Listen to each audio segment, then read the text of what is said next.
welcome to NAPOD, where we provide NA speaker meetings and workshops in a podcast. We are an ad-free podcast, and if you enjoy listening, please help us to be self-supporting by visiting napod.xyz, look for the donate link, and drop $1 or $2 in the virtual basket. If you're also in AA or have friends that are, please tell them about our other podcast, Sobercast. Sobercast features AA speakers and workshops in the same format as NAPOD. We upload a new speaker every day, and it's easy to subscribe by searching for Sobercast, that's 2 words, on any podcast player app, or go to Sobercast.com. Enjoy the podcast, and thanks for listening.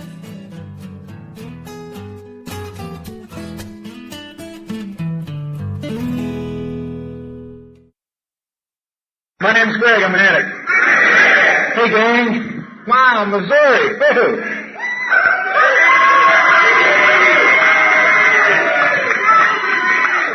I can almost reach the back of the podium here. I just know I'm going to step off it. I believe in service. I know we joked around a little bit in the traditions with the slaves and stuff like that. A big part of my recovery has been involvement in service. And I don't know if it works or not, but, I've been clean 23 years, and so far so good. It's one of the ways I fulfill my 9th, 11th, and 12th steps. And I personally don't believe that I can work those steps in any depth without being of service in some form. And I consider service to be a form of worship. It's not about your liking me or anything like that. It's about my devotion to that which I've bet my life on and my God. So, service is real important to me. Anyway, let me tell you about the last week or two. Yeah, it's true. The last week or two, I've experienced a lot of little frustrations and things like that. I moved again about 3 weekends ago.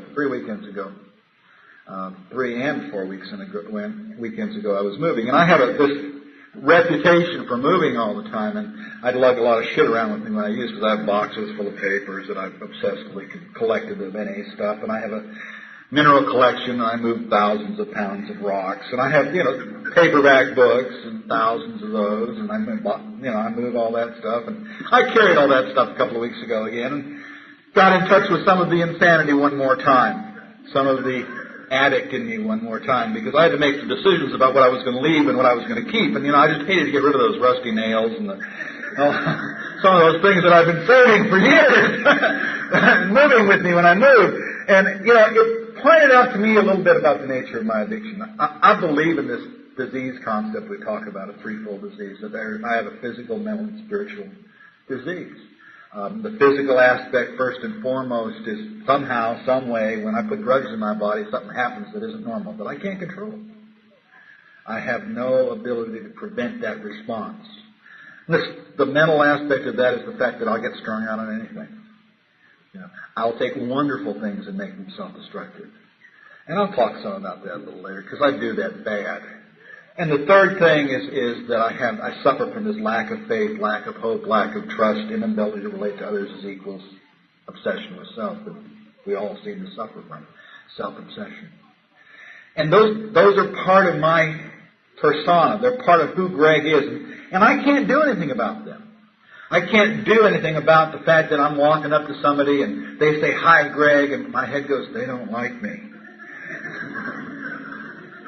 I can't do anything about being instantly attracted to a woman who will only confirm my low self-esteem. I can't do anything about sitting up late at night, needing to go to bed because I got to wake up at 5 in the morning and finding some excuse to stay up a little bit later just because I might miss something. I can't do anything about those urges. I can do something about the behaviors that follow them. Anyway, one of the things that happened these last couple of weeks, besides getting in touch with the addict in me and some of those things, and my perfectionism, and moving the 2,000, 3,000 paperbacks wasn't bad enough, but it took a long time to alphabetize them. And that's part of the nature of my disease. Last Monday, on the way home from work, I stopped and I got gas, and as I was leaving the gas station, and it was a half a block or so down to where the interstate is that I get on to go home, my transmission died. And at that point in time, I had 5 cars broke down. All 5 cars broke down. And I was not pleased with my higher power. In fact, I was downright pissed. And this is what one of those, come on, God, can't you take a joke times, And I was nuts. And I parked it and got a ride home. And, by Tuesday, I was really crazy behind it. I was talking about, all this sort of shitty day, life sucks. I'd forgotten this thing, we all come from the life sucks school of philosophy, right? And what I've learned in recovery is life doesn't suck. It doesn't have the capacity to suck. It's, today is not a shitty day. It's just today. It's my attitude. And, I love that little line in our readings that sometimes, I didn't hear it tonight, but sometimes at conventions they make fun of it. And then when it goes, there's one thing more than anything else that will defeat us in our recovery, and someone says, drugs, but what it really says is attitude. And long before the drugs, there's usually the attitude. And I'm a firm believer in that statement in our readings. There is one thing more than anything else that will defeat us in our recovery. This is an attitude. And it goes on to say an attitude of indifference or intolerance towards spiritual principles. It says this program is a set of principles that are written so simply that we can follow them in our daily lives. There's a relationship between those 2 statements. But my attitude is the big part of the problem. It's kind of like, if I'm here at this convention, and I'm not here looking for the sickness, boy, I can find it in a heartbeat. And I can go home and talk about, boy, that NA convention was terrible. Did you see those people doing that? They were doing this and they were doing that. And God, there's no recovery there. I might as well go use. I can justify anything. But if I'm in the same situation looking for recovery, I can find that too. Sometimes people ask me about going to meetings. And I was at a meeting, about 2 or 3 weeks ago, and there were 22 people there. And the fellowship that I've just moved into, a little town, there's 7 meetings a week, and people don't have a lot of clean time. And, sometimes people ask me, how do you get something when there isn't anybody in your local community that's been clean within 20 years of what you've been clean? And what I have to tell them is it's not those people, it's God working through those people. If I go to a meeting with an attitude that I'm not going to hear anything, that the meeting is going to be boring, then I'm not going to hear anything and the meeting is going to be boring. But if I can go to a meeting with an attitude that the God that I have chosen to commit myself to is going to give me what I need, and that I'll hear what I need, and I can listen, then I'll get everything I need from that meeting, regardless who's there.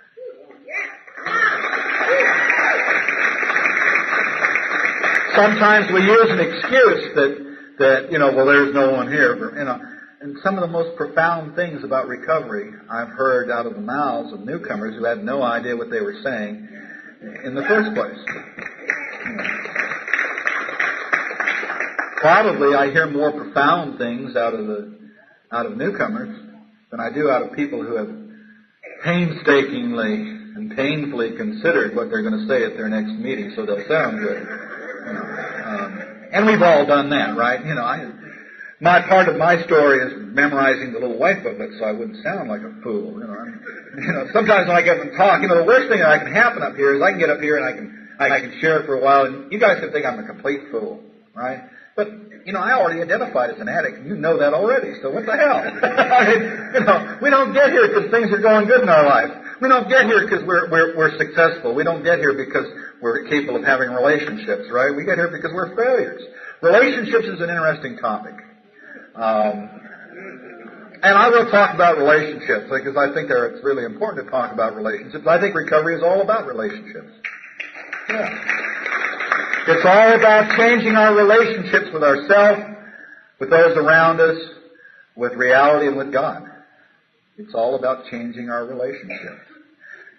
As far as, taking lovers and stuff like that, we don't do that good. We are not good lovers. We don't know how to have healthy, interpersonal, partnership-type relationships. We don't do that good because addiction is the antithesis of a healthy relationship. When it says, your whole life and thinking is centered in drugs in one form or another, they're getting and using and finding ways and means to get more. I identify with that, but, does that leave much room for another human being?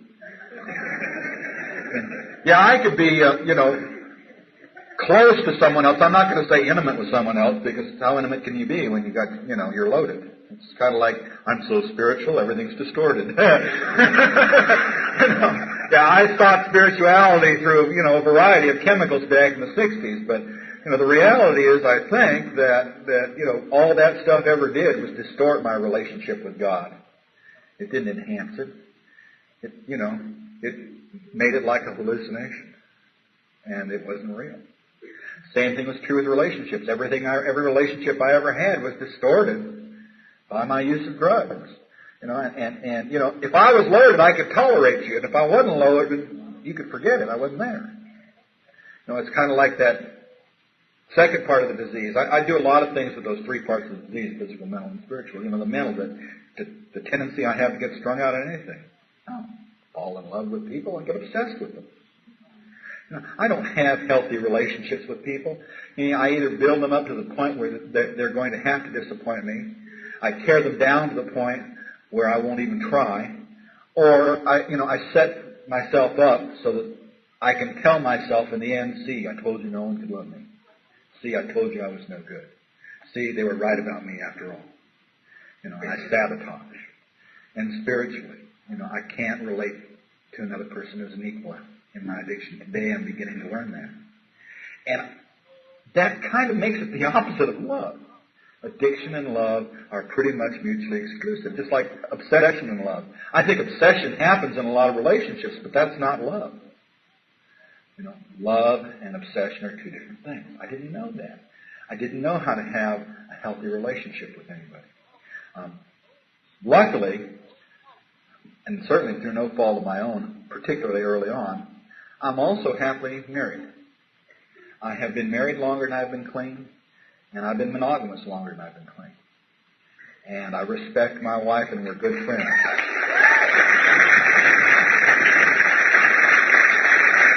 I have one of those relationships that survived NA, and some of you have heard me say that before, but it's really true. This fellowship, if addiction isn't bad enough, because in my addiction I was fulfilling some of my wife's needs, being able to take care of me and stuff like that. I started getting clean, and I wasn't fulfilling those needs anymore. I found out most of the reasons we got married for were not valid anymore. And I had to kind of put that relationship on hold. Since then, I've learned how to love a little bit. Since then, I've learned a little bit about how to have a relationship. And I believe that relationships are critical in early recovery. I hear people saying no relationships in the first year, and I say you damn well better have some. There are 5 specifically that I think you should work on, and they have nothing to do with sex. The first one is called honesty. Honesty, and that's a relationship with yourself. And, we talk about cash register honesty, don't lie, cheat, or steal, and we stress that early on. And that was tough, because when I came around NA, I couldn't go in a store without stealing something. I wasn't any big-time thief or anything. I was this little petty thief, and I'd steal paperback books and sunglasses and cigarettes and candy bars and combs and Christmas presents and just general, little stuff. I couldn't go anywhere without taking something. And I remember somebody told me early on, well, if you got trouble going to a store, one of the things you can try is stick your hands in your pocket. And if you go in the store, go for a reason, and when you get the thing that you want, you take one hand out of your pocket and you grab it and you put it in the hand. And you hold it out here where everybody can see. And you keep your other hand in your pocket. And when you get to the register, then you set the thing down and put your hand in your pocket, take the other hand out of your pocket and give them the money, and then put your hand back in your pocket. And after they wrap it, you can take one of your hands out of your pocket again and grab the package and walk out. Now, it's tough to steal anything with your hands in your pockets. And I did that, and it worked. And over a period of time, I learned how not to go into a store with stealing something. But that's how I had to approach it. It's funny, the same guy later on, I was talking about my anger and wanted to punch people out and stuff like that, and he said, put your hands in your pockets. It's really tough to punch. I guess that was his big answer. But, it worked. These simple things worked for me. And they were really neat. They were really helpful things. And and people would tell me how to live. And they, do things like tell me, get a sponsor. And, that's another one of those relationships I believe in. The second relationship that I think is real critical around this program Well, actually, it's the third one that I usually say, but I'll use it as the second this time, is sponsorship. And that's to find somebody that can help you with that. Learning how to work this program, learning how to stay clean, learning what it means to be an NA member. Our traditions that we read said the only requirement for membership is a desire to stop using. There are a ton of people that are out there that have a desire to stop using. I had a desire to stop using many times before I knew NA existed. I wasn't an NA member. I don't think just because you want to quit using, that makes you an NA member. I think there's more to it than that. For me, there was a degree of commitment. I think an NA member is someone who has a desire to stop using, an addict with a desire to stop using, who's chosen to recover in Narcotics Anonymous. And that's how I define an NA member. And it's more than just that wanting. Because I wanted a lot of things. I mean, wanting isn't... Sometimes I want to fly. You know, it don't matter how hard I flap my arms, they're not going to lift me off the ground that way. And, you know, wanting isn't enough for me. I have to do more than that. I have to make that commitment. I have to make that hooking up. And getting a sponsor is part of the way I do that. How many people here are on a sponsor search? Anybody? All right, very good. If you're looking for just the right sponsor, any of you looking for the perfect sponsor? If the person you pick is a complete fool, they can't hardly screw up your life any worse than you already have. At least they're not prejudiced about your life. You know, one of the things that my sponsor does for me is he can see my behavior without all this crap that I've accumulated over 46 years of living getting in the way. He's impartial about me. I am incapable of being objective about Greg. I have all my desires and all my fears and all my experience and all my hopes and all this shit that gets in the way of seeing myself objectively. My sponsor can be objective. If you're looking for a sponsor and you're trying to find the perfect one, you probably won't. Everyone in Narcotics Anonymous that I have ever met has defects. And if you hang around them long enough, sooner or later those defects are going to shine on you. If you're going to pick a sponsor, you're going to want to hang around on them for a while, right? And chances are those defects are going to shine on you. And I know people who run from sponsor to sponsor to sponsor to sponsor for years and years and years and never trusted anyone. And that's a tragedy. Because there's something real special about that relationship, that sponsorship relationship. If you're looking for a sponsor, find someone who lives this way, who lives the NA way. Find someone who's worked some of these steps. Find someone who is committed. Find someone who's not living on the edge anymore. Find someone who can answer the question, how would someone act if they really believed this shit? Interesting question. One of those handy-dandy questions you can use when you're working the steps. I mean, like the first step. We came to believe that a power greater than ourselves. No, that's the second step. First step. But maybe we were powerless to our addiction and their lives become unmanageable. How would someone act if they really believed that they were powerless over their addictions, their life had become unmanageable? How would someone act if they really believed they had a disease that would kill them in the most horrible of ways and take everything of value in their life in the process, and they had no power to control it? Do you think they'd be testing it with a little mirror beer? Do you think they'd be hanging out at the pool hall saying, I can handle it. I ain't going to touch anything that the rest of the folks are touching. Do you think they'd be living on the edge? And, you know, we all have, right? I mean, most of us, when we first come around, hang on to some of those old places.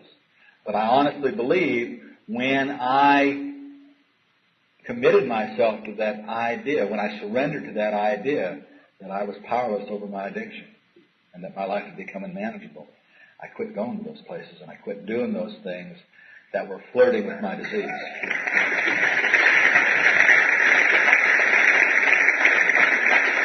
The third relationship I want to talk about is a relationship with each other. It's called fellowship. If you don't feel like you're a part of, chances are you're not. Chances are you're not doing the things that people are doing who feel like they're a part of. Narcotics Anonymous is more than an hour or an hour and a half in the evening. If you're still checking us out, check us out. Take as long as you want. There is no time frame for you You got to make a decision about whether or not you want to live this way, right? The longer you check us out, the longer you'll stay clean. Hopefully, if you're not using it. Check us out for 20 years. It's kind of like working the steps. Some of you are probably sitting there struggling with, I don't want to work these damn steps. And this person told me I was to write this stuff, and I don't write this. I can't write it. I don't like writing this work, and I don't want to. Don't do it. Just stay clean. Don't do it. It's not going to hurt me. We're entitled to our pain. I don't want to write an inventory. Don't write an inventory. As long as you can stand it. Yeah. My experience is there came a point where I was going, please show me how to write an inventory. If you're struggling with making amends, don't make amends. You don't have to do that. You don't have to make any amends. Just don't use nothing no matter what, even if your ass falls off. And if it does, well, pick it up, put it in a brown paper bag, and bring it to a meeting. What the heck? You don't have to do that stuff. Just stay clean. I believe if you stay clean, you will either destroy yourself or work the steps. And, you can wait as long as you want. We're entitled to our misery. I was pissed off when people tried to take away my... I got a right to feel bad! Yeah. I got a right to feel bad. It's kind of like asking for fairness. Thank God life's not fair. I'm a firm believer in this. It's a good thing we get what we get instead of what we deserve. Really, because if I got what I deserved, I'd be dead. I was not living out there a good, healthy, happy, joyous, and free life. I came to Narcotics Anonymous was go to hell and turn left. And I have been clean, and I have been a member of Narcotics Anonymous over half my life, which is a trip. It's something that I can't fathom. Which also means I've been married over half my life, which is even more bizarre than being clean half my life. I can figure out if I don't use nothing, I'll stay clean. But God, it's marriage shit. I don't know. Anyway, 3 relationships so far. Honesty, fellowship, sponsorship. The 4th relationship is called integrity. And it's a relationship with principles. It's called strict adherence to a moral code. And you know what? There's some rules around NA. There's some unwritten rules around NA. It's not all right to abuse each other. It's not all right to rip each other off. It's not all right to hit on each other. It's not all right to lie in here. It's not all right to hang around and keep using. We sometimes say it is. One of the things that I think is real sad, and sometimes with our newer members and our people coming back, I see us, people come back from a relapse and we pat them on the back and tell them it's all right. It's okay. It's not okay. Sorry. Relapse is against everything that Narcotics Anonymous stands for. I was told in my first meeting that I never ever had to use again against my will. And I believe that.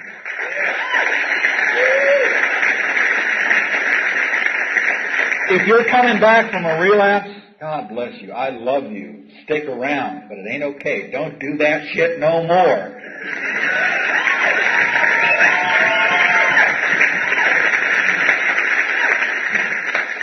And there's a place for you, and we need you, and we want you. But stop it. It's not okay. It's not okay. I see that kind of mindset. Strict adherence to a moral code. We have a moral code. Sometimes we don't talk about that enough. But it's real important. The 5th relationship I want to talk about briefly is spirituality.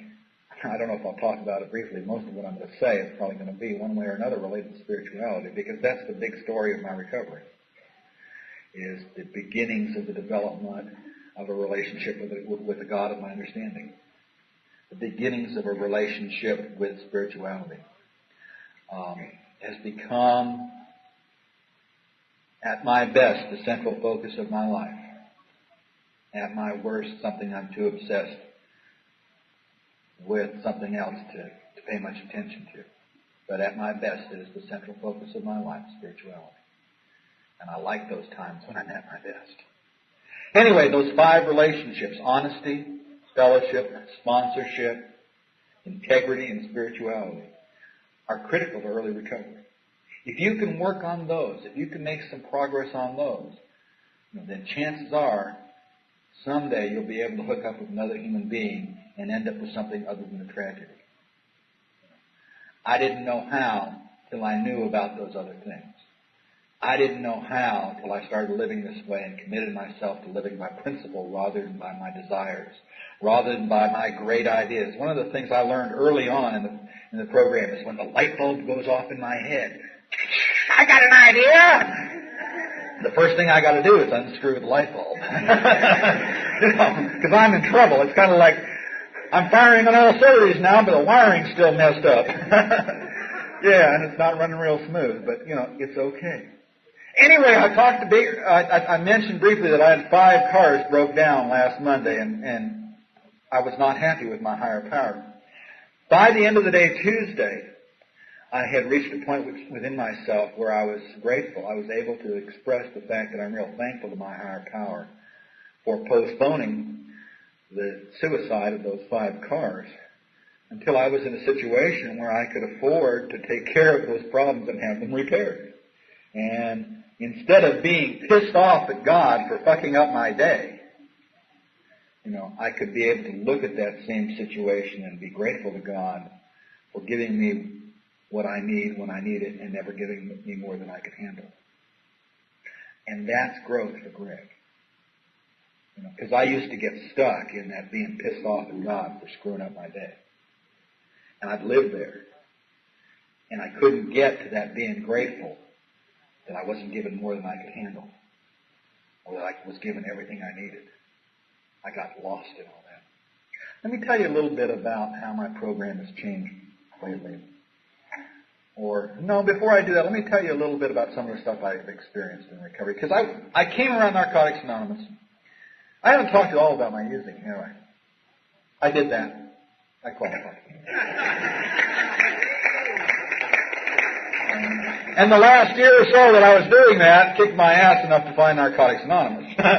And it was the feelings, it was the feelings, it was the feelings, it was the feelings, it was the feelings. It was the loneliness, it was the fear, it was the frustration, it was the pain, it was the hopelessness, it was the living death that forced me to seek help. There was a series of events that happened in my last year of my using that destroyed all faith I had in myself or anything else. The woman that I've been married to for 23 plus years had a baby in December of 1969. Had my son. And we gave that child up for adoption. And that was a very, very important event for me in my last year of my using. Because it forced me to an awareness that I don't think I would have gotten to. You see, I really wanted to keep that child. And I really, really felt a sense of responsibility. And I couldn't promise to be around and to help raise that child. Because I realized that if I continued the way I was going, I probably would not live 6 months. And it was a beginning of really a change in Greg. The next thing that happened, probably about a little later than this, in 1970, was my grandmother died. She was a dope fiend too, and she took too many reds one night and slipped and fell and scalded to death in the shower. A dope fiend's death, huh? Yeah. Only a dope fiend would die that way. But I blamed myself, you see, because I couldn't stand being around her. She was one of these grandmothers that got on your nerves, and she didn't live that far away. And so I avoided her for the last year or so of her life. And when she died, there was part of me that was going, at least you won't have to put up with her anymore. And another part of me was going, God, you're a horrible person for feeling that way. What kind of person are you to be glad when your grandmother dies?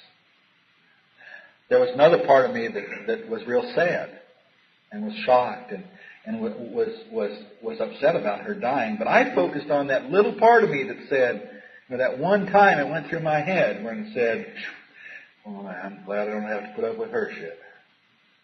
And I hated myself a little more because of that. And my using popped up a little more. After she died, there was this house full of furniture. My grandfather moved in with my mom, and there was this house full of furniture. So I asked I asked Lois to marry me, because we'd been together. It looked like we were going to be together. There was this house full of furniture, so what the heck, That was the rationale at the time. And that was an important point, because she was going to be my last link to sanity. See, I thought about the possibility of cleaning up for her, but I didn't. But I thought about it, mind you. I thought about it, and that was an improvement. A couple of days before we were supposed to get married, my best friend hung himself. He left a note that said, "I just can't think anymore." And I identified with that too. I used to pray for the comfort of idiocy. God, if only I didn't have to think it. If only I could shut this thing off. It'd be okay. And I tried hard. That's part of what I was using about, was trying to shut this thing off. Because I was going all the time. And I couldn't shut it off, and I couldn't slow it down. And, I almost got that comfort of idiocy, except what I found out, after a bunch of years of using, was that it wasn't as comfortable as I thought it was going to be. And I still had the feelings, that loneliness and desperation and all that stuff. One event that I want to share with you in a little detail is something that happened, probably 90 days before I cleaned up. I remember it vividly. I was sitting backwards on the toilet, like I so often did. I was sick. I couldn't get a vein. I was dripping blood on the floor. And I was going, God damn, look what's become of me. Look at me. This is not the way it was supposed to turn out. This ain't okay. This is not okay. Look what's become of me. And I hated myself. And I loathed the fact that little kid who had those dreams had gotten up, ended up where he ended up. And I could not rationalize myself off that toilet and say it was okay. And I believe you have a time just like that. I don't know what the details are of it. Maybe it was going to treatment. Some stranger says, "You're going to have to come in this room and take off your clothes so we can search you." Maybe it was waking up in bed with a stranger. Maybe it was waking up in bed with a friend that you didn't intend to go to bed with. That might be worse. Maybe it was giving up a child. Maybe it was having a child taken away from you. Maybe it was stealing a Social Security check from your grandparents. Maybe it was selling your friends bad dope. Maybe it was waking up in prison one more time going, God, I was going to do so good. What happened? How'd I get back here? Maybe it was holding somebody in your arms after you sold them an overdose and they were dying. Maybe it was hitting a kid with a car when you were loaded. Maybe it was, but you got one, and please don't ever forget it. As much as you want to shove that memory away, as much as you want to leave that memory in the past, please don't ever forget that time when you knew it wasn't okay to be who you were. When you knew it wasn't okay to live the way you were living. When you knew somehow things had to change. Because there are times I stayed clean just so I'd never have to feel that way again. There were times when that memory kept me clean. Please don't forget your own. And share it with someone. Share that painful time with someone and let them share theirs with you. Because we all got them. I started looking for help. I started calling the helplines, the hotlines, the highlines, whatever they are. There wasn't much to pick from in those days. Those things they said on the radio at 3 a.m. If you got a problem, call such and such. And suicide lines. And eventually hooked up with Narcotics Anonymous. And someone said, I think it was suicide prevention. Are you eligible for Narcotics Anonymous? And I said, I don't know. What do you got to be? I said, well, we don't know either. We got this phone number, so why don't you call them? And so I called, and they said, do you have a car? There weren't very many cars in Narcotics Anonymous in 1970. And, they wanted to see if I could take people to meetings. I don't know if that's really true or not, but I was taking people to my meetings my first week. And, yeah, I had a car. And there were perhaps 200 NA members in the world and 20 NA meetings. in the world. And I was fortunate to be in Southern California in a time when Narcotics Anonymous was available, when it was possible to stay clean in Narcotics Anonymous. And I went to my first meeting on a Thursday night in Hollywood, California, on the corner of Yucca and Gower in the basement of a church. And someone said there what I shared before, you never have to use again against your will. And I went, yeah, okay. I don't remember much else of that first meeting, but that statement is somehow very, very important to me. If you can identify with that, you never have to use again against your will. You can identify with that. There's not much question of whether or not you believe you belong here, because not very many non-addicts use against their will.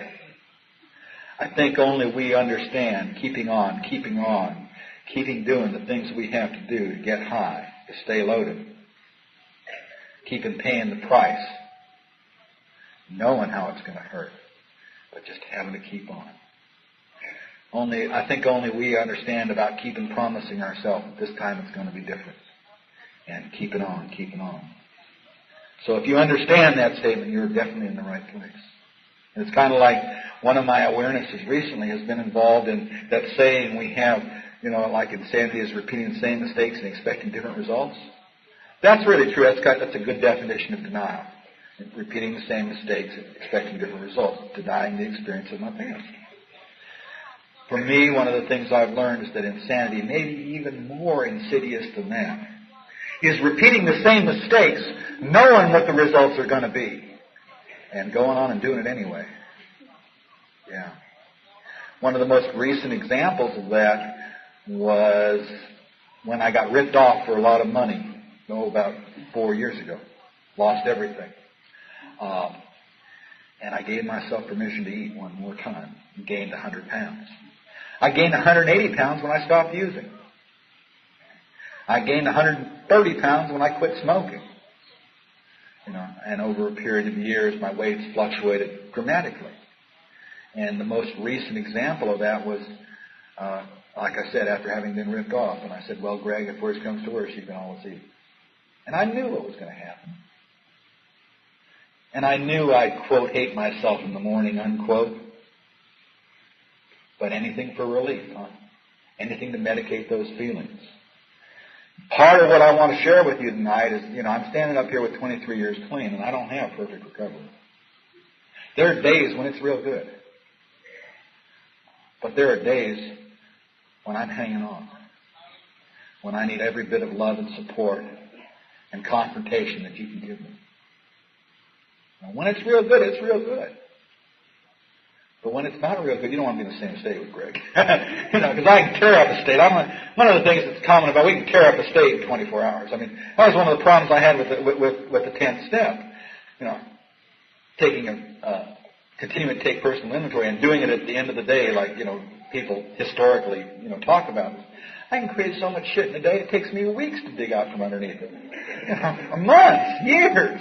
And that wasn't enough for me. I'd do more than that. Anyway, back to that coming around. I came to my first meeting early in October of 1970. I was wearing a 3-piece black suit, vest, tie, shoes. God, strange stuff. They came from under the box underneath my bed. And I bathed. That was a big deal. I didn't bathe a lot back in the 60s. There was this acid trip, and ever since then, water hurt, But I bathed, you see, because one of the things there's this thing called Narcotics Anonymous. God, there were going to be drug addicts there. God, drug addicts, those things. I've read about drug addicts. I knew about people like us. And I was scared to death because I was 23 years old. And I just used every day for 15 years. That's all. I've never been arrested. Never been hospitalized. There was no treatment to go to, so I'd never been in treatment. I never did a lot, and I never was in Tascadero State Mental Hospital in California. I never did a lot of those things. All I did was get loaded. And I was the guy that was driving up and seeing the strange cars at the Connections House. It sounded like I'll go somewhere else this time. I can remember one time I walked into this bus and walked out.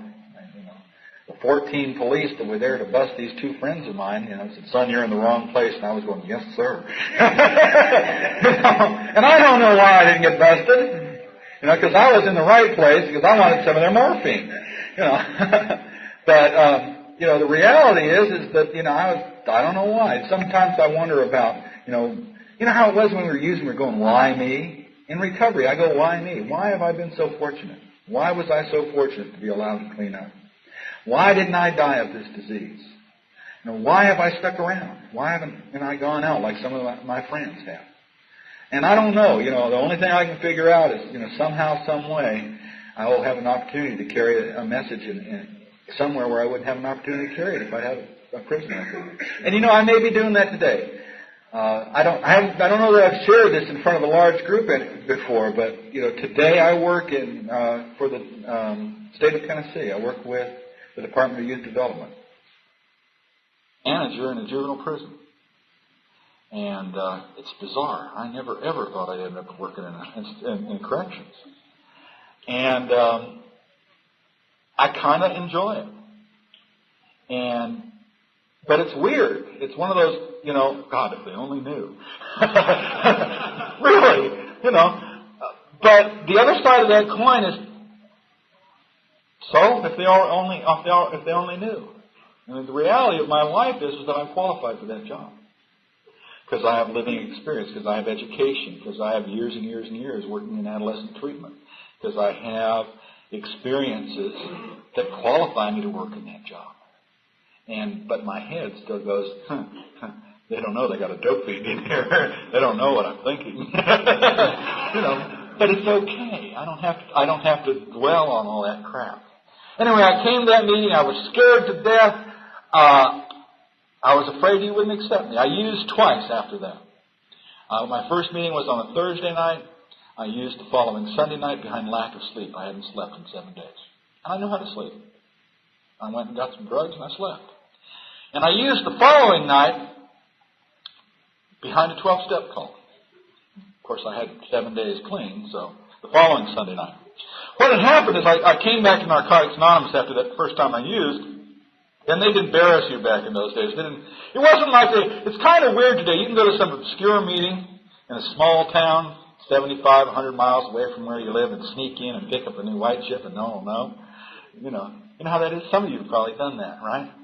And it's when you get around your birthday time, like 6 months later, and you go, "Oh no, I had some problems about 6 months ago, and I've got to change my recovery date."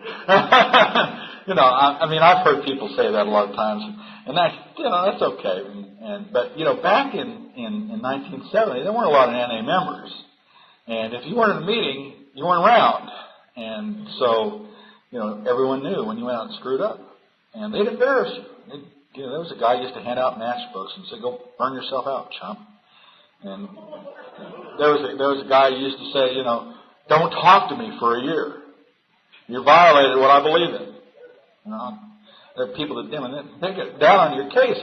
But anyway, I came back and I stood up. I used to say, "Do we have any newcomers within their first 30 days? Will you please stand up?" And I'm going, they didn't give white chips. They just made you stand up. And everybody knew. Everybody knew, and it was embarrassing. One of the reasons that I got clean was that I was embarrassed for going out and using. Now, whether or not I should have been embarrassed or not, I know about relapse as part of the disease of addiction. I hear people say relapse is part of recovery. I could draw the line there. That's bullshit. Relapse has nothing to do with recovery.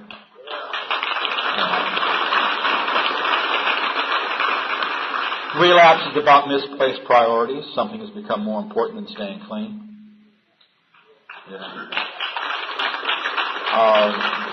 I know that the disease of addiction is a disease that often includes relapse, but it's not recovery. It's kind of like saying my recovery is so painful. I hear people talk about recovery being painful. Recovery's not painful. When I'm sitting in the corner with my head blowing up, with my head going crazy, depressed, insane, nuts, hating life, it's not because I'm working such a good program. Sorry. It's not because I've turned my will and my life over to the care of God as I understand it. It's not because I'm living spiritual principles. It's because I'm not doing that stuff. What's painful is not recovery. Lack of recovery is what hurts like hell. You know, it's kind of like that commercial. How do you spell relief? You know, recovery is relief from that pain. If I live this way, I don't hurt like hell all the time. When I quit living this way, I end up violating myself some more and hating myself. Self-violation. I end up doing things that I hate myself for doing. I end up setting myself up. You know, and that's the difference. Anyway, I went around and I did what we all do when we come around in and out of this program and in the program. You know, I came back. I had an attitude adjustment. That second time I went to one of my using buddies and I thought, I found this wonderful thing, Narcotics Anonymous. Come with me to a meeting, because you taught me to take him to a meeting, right? The first thing you do as newcomers, bring him to a meeting. So I brought him to a meeting, and on the way home from the meeting, he was going, this is bullshit. I'm going to go use. You know, all those people, they don't get to stay clean. And I said, you can't do that. Because if you do that, I'll have to go with you, and I'll wreck my recovery. And I had 7 days. Give me a break. You know, I didn't have any recovery. I was still checking it out. You know, what I did when I came around here was I did the same thing that almost all of you did, is you look for a place to disqualify ourselves. And I looked at all the differences. The first thing that I remember hearing in a meeting after that you never have to use again against your will was I started hearing people talk about strange shit. You know, like, you know, quarter-sized holes drilled in their heads after the shock treatments. And I go, whoa, I didn't do that. You know, or 15 years in Folsom Prison. I'm going, oh, I don't want to sit next to him. And, you know, I steadily disqualified myself. I was moved from the front of the room all the way to the back of the room going, oh my God, what have I got myself into? You know, just Narcotics Anonymous on. No, you know. And, you know, I did that. But, you know, after I used, I had one of these attitude adjustments, you know. And it was kind of like I moved from the back of the room, checking us out, looking for the difference, to the front of the room, saying, that's my chair, and I'll fight you for it. And I don't care if I qualify perfectly for Narcotics Anonymous, and I don't care if you accept me. I don't have a lot of choices left. That's my chair. And I claimed it. And I believe if you want to be an NA member, and maybe that's when membership starts, when you claim your place in Narcotics Anonymous and assert your right to stay clean and be an NA member. Maybe that's when membership starts in Narcotics Anonymous. And at 30 days, it was great. I had a wonderful pink cloud when I came around here. It was wonderful, wonderful, wonderful, wonderful, wonderful, wonderful, wonderful. No one was looking out after me. I wasn't in trouble anymore. People were patting me on the back. It was great. It's like a new drug, you know. Remember when you used to trade drugs and they'd work for a little while? Oh, this is great. I'll do this till it don't work no more. That's kind of like what it was like. Because not using and not waking up sick and not having to do the things I had to do to please the connection and not having to do the things I had to do to keep money flowing through. You know, only a dope fiend knows about having $100 in your pocket and not being able to afford a pack of cigarettes. Right. Yeah. But anyway, yeah.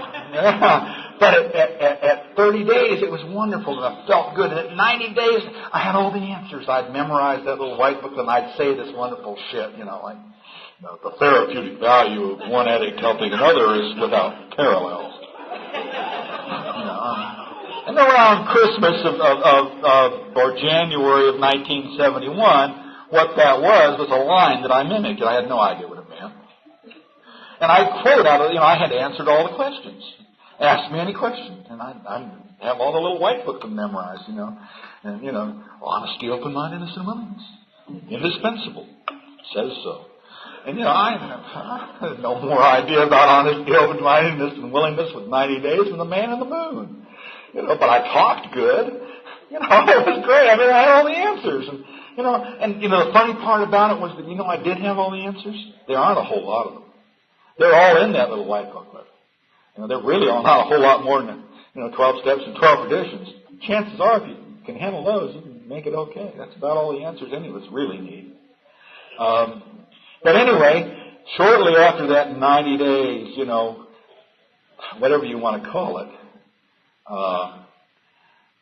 something happened that shook me to the bone. As it was like the big blue bird of feelings flew over and took a dump on me. I'm going, I remember why I used. It was kind of like, people talk about the lifting of a veil. I don't know. I don't identify with the lifting of a veil. It's like a bird shit on me. I go, oh God, here it comes, And I started feeling all this stuff, and I did not like feeling all this stuff, and I realized that had a lot to do with why I used, and at 6 months I was going, oh my God, it's not the drugs, because I'd been clean 6 months, and I figured once I was clean everything was going to get okay, and here I was 6 months clean, and I hurt like hell, and I didn't have any recovery, and I didn't know what to do, and it was terrible.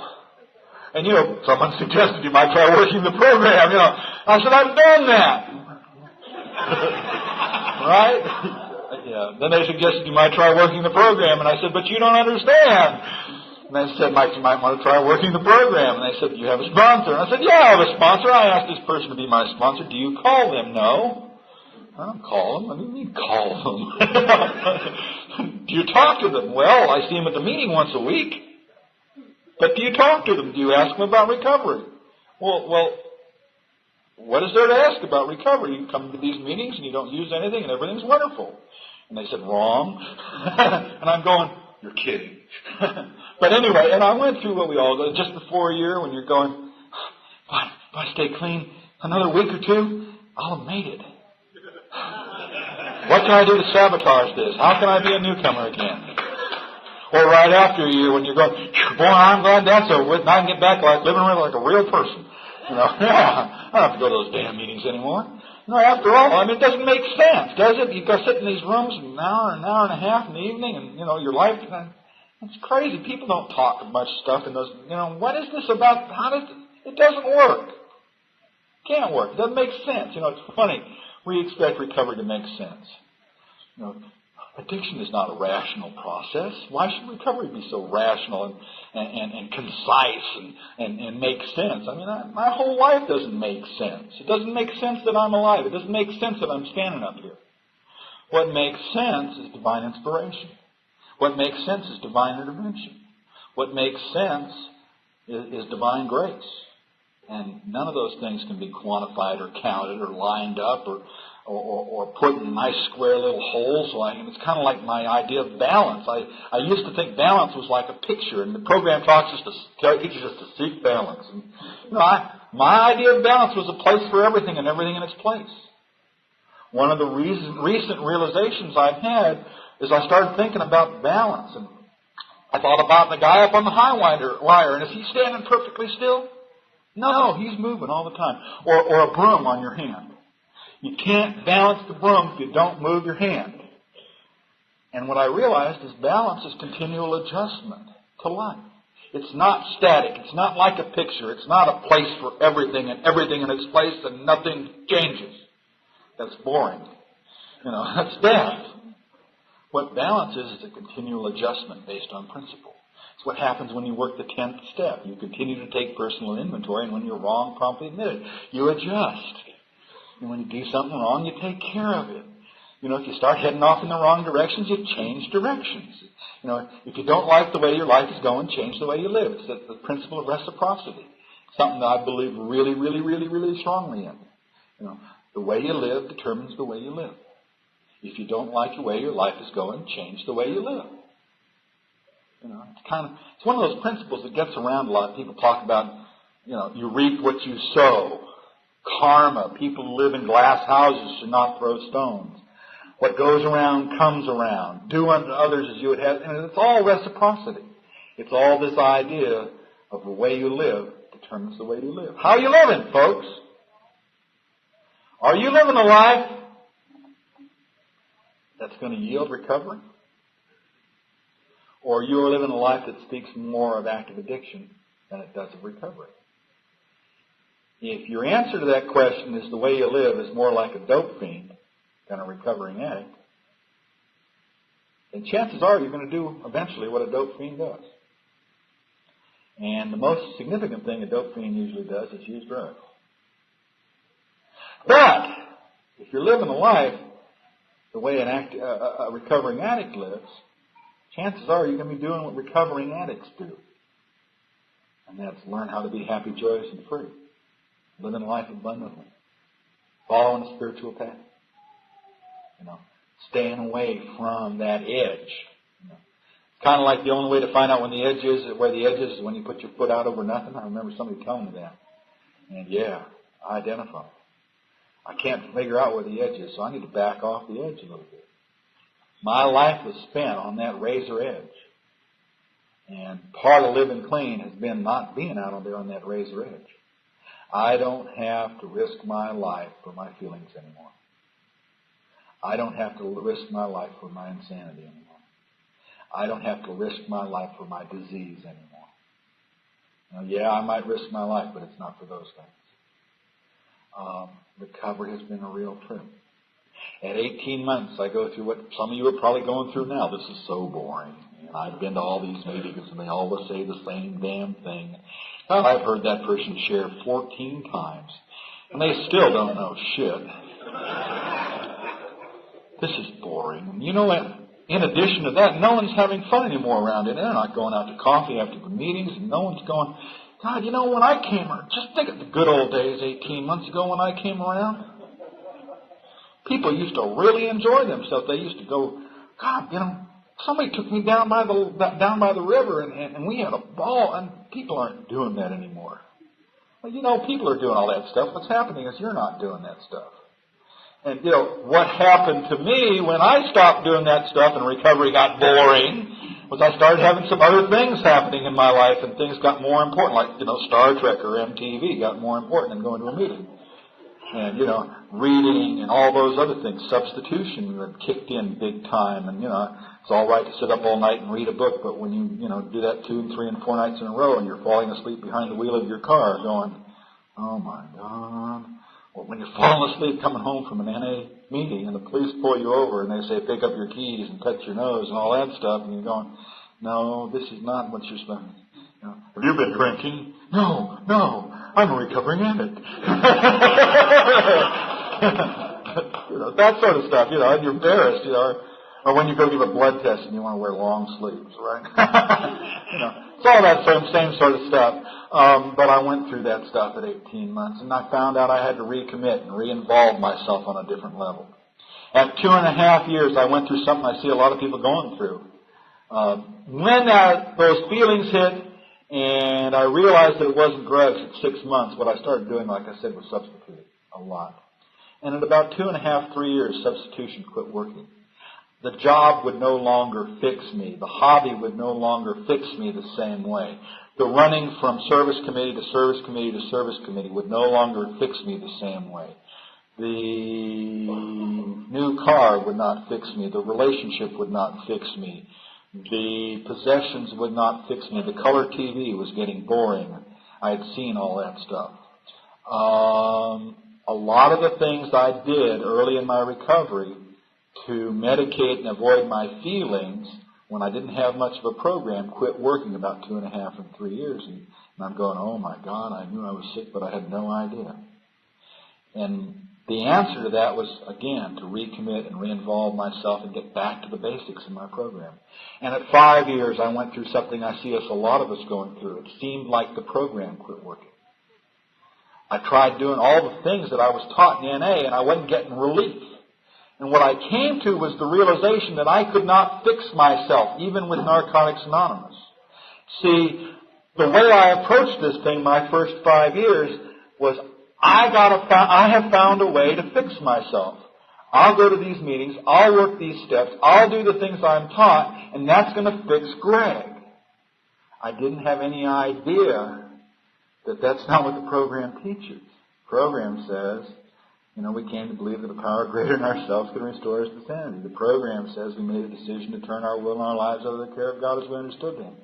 The program says we humbly ask Him to remove our shortcomings. It doesn't talk about us fixing ourselves, even with NA or anything else, which includes fancy, methods for self-awareness, which includes ongoing whatever it happens to be. The program teaches me that I cannot fix myself, that only a loving God can fix myself. And I found myself at 4.5 years clean going, this God shit everybody's talking about, it's got to be for real, or I'm fucked. Because I've run out of good ideas. And that journey is continuing today. Some of my biggest growth in the last 2 or 3 years has been involved with my relationship with my higher power. My understanding of the second step has turned itself on its ear. Because I went down the path I see most of us going with on the second step. It's kind of like I started out, and the first thing I did with the second step when I was first exposed to that was I rubber stamped it. Got that, what's next? And I didn't really seriously consider this idea of coming to believe that a power greater than myself could restore me to sanity. It was, of course, I understand that. Let's go on. Let's go. I want to move quickly through this. I want to get well. I was in a hurry. If it takes you the rest of your life to work these steps, then you'll stay clean the rest of your life. If you're working these steps and not using it. It's not a race. It's not a race. You don't have to do it the first 30 days. In fact, you're not going to be able to do it the first 30 days. I'm amazed. There are treatment programs that want people to work all 12 steps the first 90 days. And I'm going, how do they do that? When I look back, it took me 5 years to have any understanding of the first step. It took me 5 years to have any in-depth understanding of what it meant to be powerless over my addiction and that my life had become unmanageable. And I still am learning about that. Anyway, I went through the course that we go through on the second step. After I rubber stamped it, I came back and I said, okay, I'll seriously consider it now. And then come to believe that a power greater than ourselves, that must be this higher power stuff that everybody talks about, right? Okay. It doesn't mention higher power anywhere in the steps or traditions. Interesting. But we use those terms so often. Came to believe that this higher power can restore me. Higher power. That must be this God stuff they talk about in the Thursday. They talk about God of understanding. So I've come to believe that God can restore me to sanity. And after all, the craziest thing I ever did was use drugs. So my second step became, I believe that God can fix my addiction. I mean, that's what it boiled down to. And I don't believe that that's untrue. I believe that that's probably true. But I don't think that's what the second step says. Today, my understanding of the second step is something entirely different. I believe very strongly in divine intervention. And I believe that God can fix addiction. But that's not the second step. Second step says we came to believe that a power greater than ourselves could restore us to sanity. And what's the sanity thing? I started thinking about that. And, the repeating the same mistakes, expecting different results, or expecting the same result, whatever whichever, that doesn't really fit for me, is that restoration. But what is the sanity thing? And, all I can really come up with is a person who is sane is a person who is in touch and living in harmony with reality.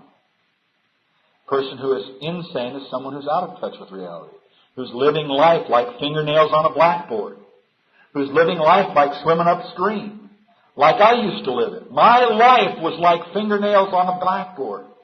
With that grating on your spine is the way it felt to live. That's insane. That's insanity. For me, today, insanity is living in harmony with reality. It's living like swimming downstream. It's this wearing life like a loose garment that I know somebody said sometime. It's this living in conjunction with spiritual principles rather than in violation of spiritual principles. And what's reality? Ultimately, reality is God. So sanity has to do with getting in touch with God. But then what's the second step? We come to believe that a power greater than ourselves can get us back in touch with reality and with God. Well, what's this power greater than ourselves? If the power greater than ourselves isn't God, then what is it? And what I've come to believe, and for me today, my second step is that I come to believe that this process can restore my spirituality. I come to believe that by living the NA way, that I can be restored to a healthy, proper relationship with God and with reality. That this is all about a restoration of spirituality. And that's changed all the rest of the steps for me. That changes the fourth step. Well, it changes my third step, first of all, to be and live in life, I got to be honest, insecure in the knowledge that there's a loving God that will care for me. That this process, that if I can trust the process, if I can trust this God as I understand Him, and I can commit myself and stay out of the way, and keep my shit out of the way, then things are going to turn out okay. Then I'm going to get what I need and never get any more than I can handle, like you told me when I first came around. And so far, so good. You know, maybe it's impossible for an addict to stay clean forever. Maybe this whole thing is a scam. But you know, it's been a good 23 years. And my life today is a whole lot better than it's ever been before. Even with the cars breaking down and the being ripped off and all this crap that goes on to distract me from this process of getting more in touch with God. So my third step today is living life insecure in the knowledge that God will care for me, will care for my will and my life. And my fourth step, instead of becoming like my first four steps were show and tell, an exploration of the unmanageability of my life, it becomes more in line with what it says, an assessment of my morality, my sense of right and wrong, my rules for living, what I believe, my morals, and an assessment of those things which have prevented me from growing spiritually. And my fifth step becomes a further exploration of that. And 6 and 7, instead of being, coming to terms with my failures, it's looking at and coming to terms with what has prevented me from growing spiritually and humbly asking God to remove those barriers to spiritual growth, to eliminate the things that stand between me and union with the God I believe in. And I believe that Narcotics Anonymous is just as sure a path to enlightenment as any religion. However you want to call them. I believe that Narcotics Anonymous is just as sure a path to enlightenment as any religion. And it doesn't contradict any other path. That's maybe one of the unique things. It embraces all other paths. And it's changed my 8th and 9th step. And it's funny. If my defects are those things that separate me from God, if my shortcomings, when I'm humbly asking Him to remove my shortcomings, I'm asking for the removal of those things that prevent spiritual growth, God answers real easily. He says, no sweat, I got you covered. Here's what I'm going to do. We're going to take care of all that shit in your past that is keeping you from growing spiritually. You're going to do some amends. You're going to make a list and you're going to make some amends. You're going to restore your faith in yourself. You're going to restore your ability to follow a spiritual path. You're going to get rid of that baggage you're carrying around. One of the key things I've learned about the 8th step is it has nothing to do with the other person. It is irrelevant how they accept it. It's about me forgiving me. It's about me letting go of the things that prevent me from growing spiritually. It's not about whether another person accepts my apology or likes me again. That doesn't matter. What matters is me. This is a self-help program. It's about helping me. It's not about helping them. And if I can look again at those things as I'm changing the way I relate to my spirit, I'm changing the way I relate to my higher power, I'm changing the way I relate to God, it takes it out of that realm of, I don't want to do this. Because I didn't want to do an amends. It was embarrassing. Because I was going to have you forgive me for my doing something wrong, but that's not what it's about. It's about me forgiving me for violating my morals. It's about me forgiving me. And, God goes on to say, not only are we going to take care of all this shit from your past, we're going to take care of the stuff in your present. It's called the 10th step. We're going to keep you checking yourself out. And when stuff starts coming up, it gets in the way of our relationship, you're going to take care of it by promptly admitting when you're wrong. We continue to take personal inventory and when we're wrong, promptly admitting it. And you're going to maintain that balance. And you're going to adjust to life based on spiritual principles rather than being that rigid, break in the wind type of thing. You're going to bend with the wind and respond to what life gives you instead of reacting and overreacting. And through the 11th step, you're going to praying only for knowledge of His will for us and the power to carry that out. You're going to follow a path which doesn't put you in conflict with spiritual growth. By following a spiritual path, by following knowledge of God's will, spiritual direction, and spiritual power, I'm not going to be at odds with my higher power. And those three things, I believe in the course of the steps there are three petitions we make to God. The first one involves for me the third step. And it's asking God to care for me. It's asking God to do what I cannot do for myself. Because my first step tells me I can't take care of me. I can't manage my life. In my third step, I make a decision and a commitment and a petition to God to take care of me, to do for me what I cannot do for myself. And in the seventh step, I humbly ask Him to remove my shortcomings. I'm asking for change and healing and the removal of the barriers to spiritual growth. And in my 11th step, I'm asking for knowledge and power. Spiritual knowledge and spiritual power. Direction, spiritual direction. And I'm seeking through prayer and meditation. And I've come to believe that life's all about prayer and meditation. That life is prayer and meditation. And that terrified me when I first thought about that. What if everything you did was a form of prayer? What's your prayer and who are you praying to? That's a frightening question. At least it was to me. Because when that question occurred to me, the way I was living was not a prayer for recovery. It was a prayer for self-will. It was a prayer for sickness. It was a prayer for my desires, my wants. It wasn't a prayer for spirituality. And I believe something that my man who was my sponsor for many, many, many years, he gave me a quote out of a book, and I didn't understand it at the time, but I remembered it. I wrote it down. And it said, the greatest prayer someone can offer to a God of any kind is the way they live. And I believe the way we live is a form of prayer. I believe what I do in the hours that I'm awake is much more important than what I say before I go to sleep or when I get up. I believe, I'm going to say it again, I believe that what I do in the course of the day is much, much more important than what I say before I go to sleep or when I get up. Because I say some long shit. But it's the way I live. The way I live determines the way I live. That reciprocity. It's funny how these things all tie together. The longer I stay clean, the less I'm able to differentiate between different things in the program. They're all interrelated and intertwined, and it's bizarre. So my 11th step becomes a process of living, first and foremost. Living life as a prayer. And meditation. The most powerful, simplest form of meditation I've ever found was learning how to listen in a meeting. I talked about attitude. If I go into a meeting listening for God's will expressed through another human being, I will always hear it. If I go into a meeting listening for sickness, I'll listen for sickness. Again, what is my point of meditation? If I'm listening for God's will, my point of meditation is God's will. If I'm listening for sickness, my point of meditation is sickness.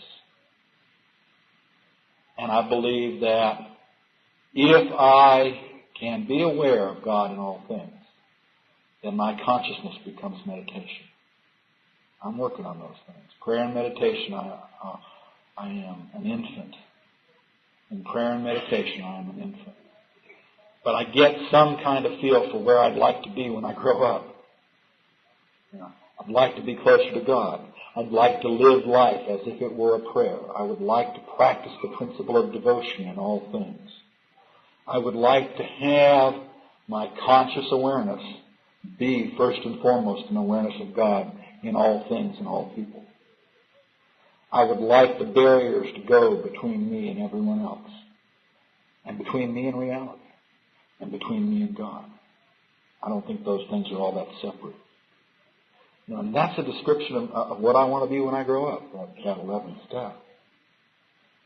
And in the 12th step, it says, having had a spiritual awakening. Somehow that echoes that new sense about the second step, where I come to believe that this process can restore my spirituality.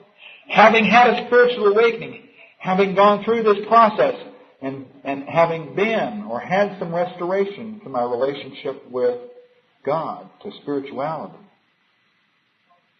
having had a spiritual awakening. We tried to carry this message to addicts. And again, that's living. You know, I can stand up here and talk a long shit. But it's more important for you to see how I live. It's more important for me to let you know how I struggle with having 5 cars broke down. It's more important for you to see how I struggle with being unemployed for 14 months. It's more important for you to see how I struggle with coping with being ripped off for $100,000, all of which have happened since I've been clean 20 years. It's more important for you to see how I struggle with stopping smoking. It's more important for that you can see how I struggle with not medicating myself with food. It's more important that you see that recovery works in my life than anything I say. Because talk's cheap. And practice these principles in all our affairs. Live by principle. And the payoff sounds like a lot of work, right? The payoff? Something that I've talked about for a long time. And it's something that's become, I don't understand it. It is beyond my comprehension, beyond my wildest dreams. But you know what? It's okay to be great. And my life means something. Wow. It's okay to be me. It's okay to be 46 years old and gray and fat and false teeth.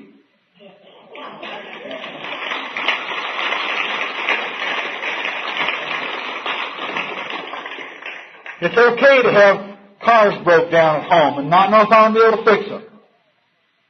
It's okay because I know Greg today. And I don't hate Greg today. And I don't expect Greg to be perfect today.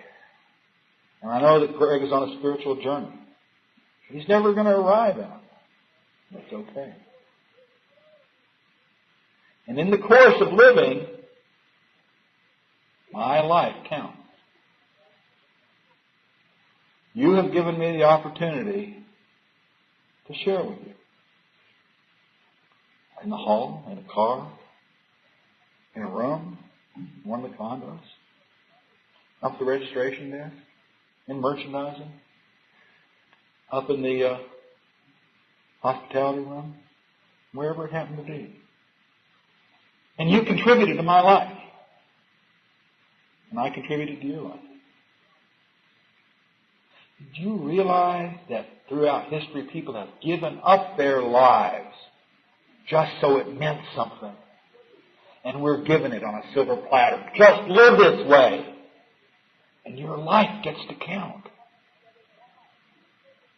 We touch each other's lives. We make a difference in each other's lives. How many times have you heard someone share something in a meeting that made a difference in your life? They didn't even know it. How many times has someone walked up to you and said, God, I really identified with what you shared? I mean, for most of us, those are fairly common experiences.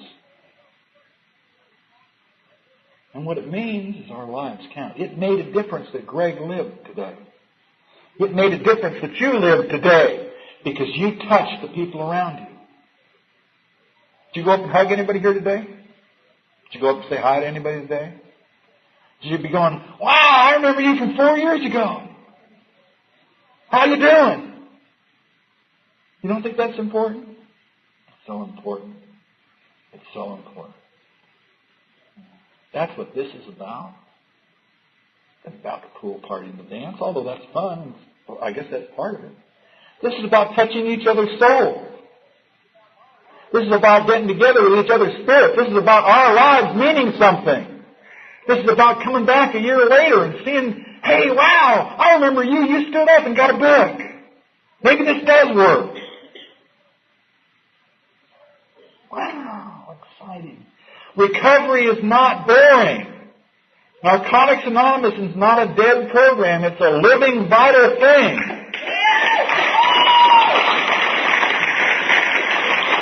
And it's our attitude. It's our attitude.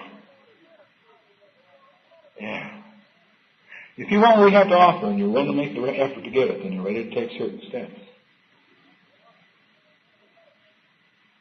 If you want to be an NA member, if you want to live this way, come get it. Go for it. Bet your ass on it. And go for it with all your worth. And you'll be given gifts that no one can describe. And most of all, you'll be given back yourself. And you'll be given back to God. Thank you.